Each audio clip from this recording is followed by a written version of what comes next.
Olá pessoas, dando continuidade a essa quinta aula, agora a gente vai ter um entendimento um pouco sobre as contribuições do Kevin Burke para embasar também todo o restante da parte de tectônica que a gente vai absorver agora.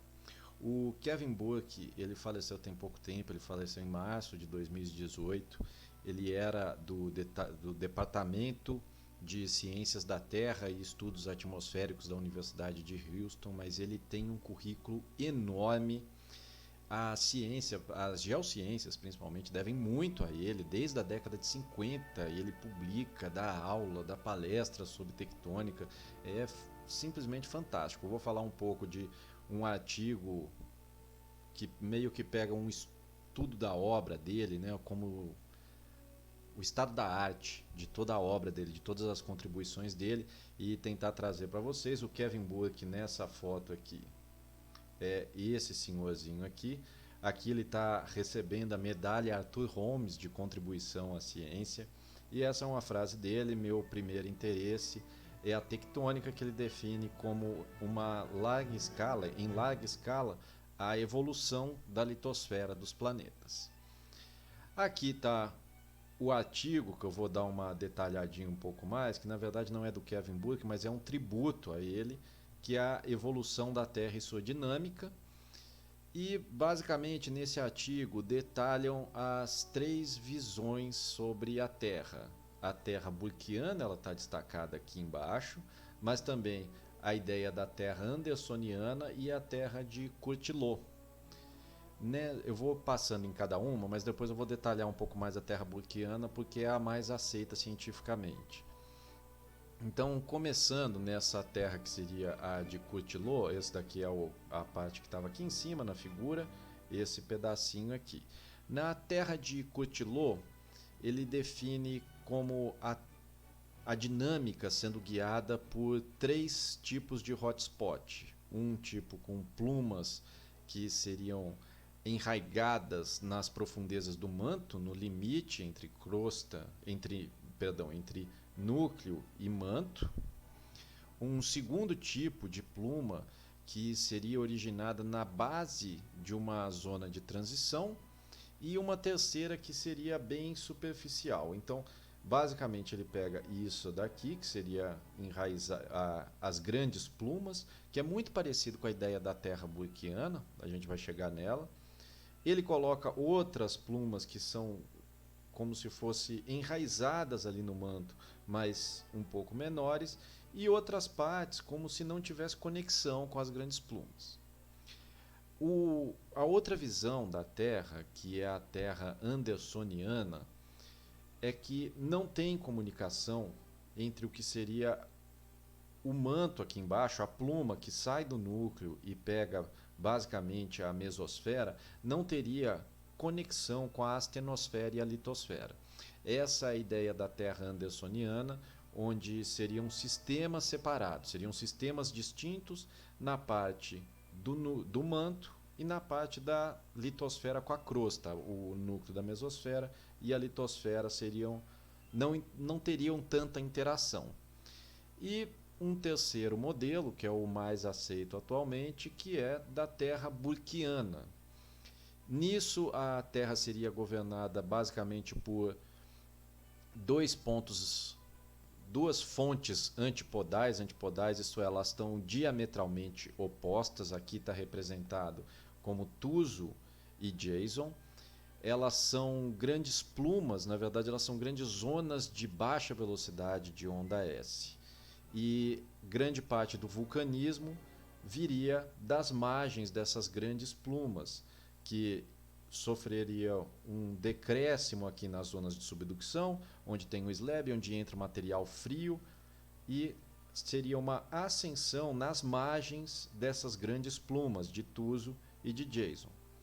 Então, vamos entender um pouco como que o Kevin Burke chegou nesse modelo, o passo a passo das observações do Kevin Burke.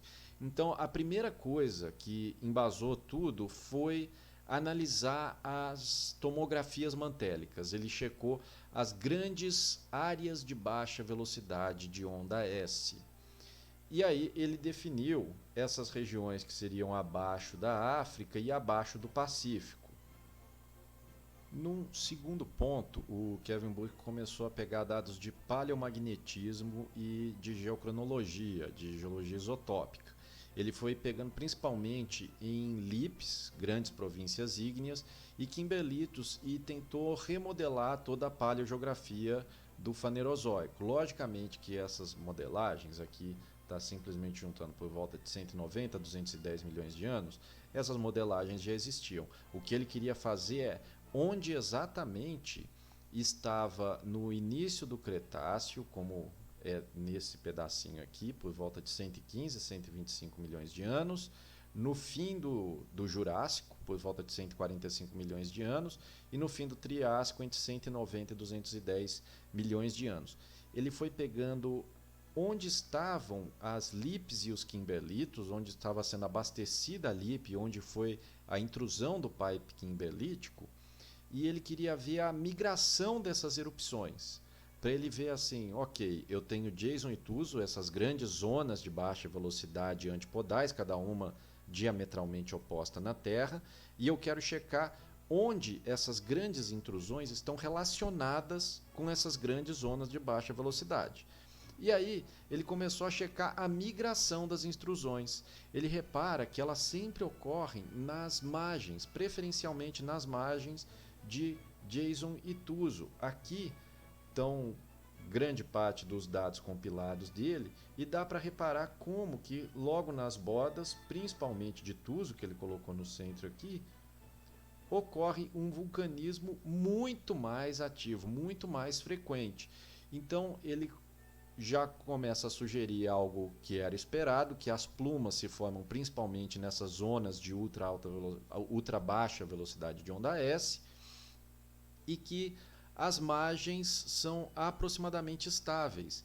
O que ele reparou, vendo todas essas intrusões e a migração dos continentes, a migração da tectônica, é que tanto Jason como Tuso são razoavelmente estáveis. E as intrusões são sempre nas bordas, tanto de Jason quanto de Tuso. E aí, continuando, ele inferiu 27 raízes principais, ou seja, 27 regiões preferenciais onde o vulcanismo estava ancorado. Então, apesar das placas se moverem, o vulcanismo estava razoavelmente ancorado nessas bordas da pluma, do que seria a pluma de Jason e de Tuso, nessas grandes zonas de baixa velocidade de onda S. E com isso ele começou a definir exatamente quais seriam as regiões de convecção. Ele postulou essas regiões de convecção entre zonas de subducção, que seria um caminho preferencial para descer um material que seria denso e frio. Então, numa zona de subducção, há um consumo, e quando tem a região próxima à pluma, muito mais quente, começa uma ascensão de material. Ele deixa bem claro que reconhece posições onde a ascensão não segue esse caminho e comprova com diversos modelos numéricos. Aqui em cima eu estou um pouquinho na frente dessas diversas modelagens que ele fez, como que a viscosidade vai alterar a forma e a região exata da intrusão.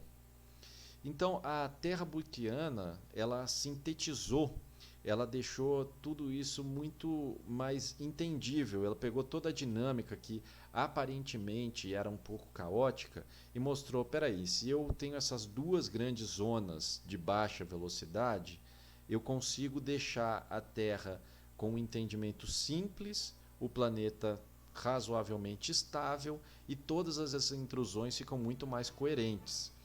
E a ideia do Kevin Burke é muito interessante. Até há cerca de 3 décadas ainda havia um debate muito grande entre terra andersoniana e burkiana, tanto que quando a gente vai naquele site que eu coloquei sobre as interações de placas,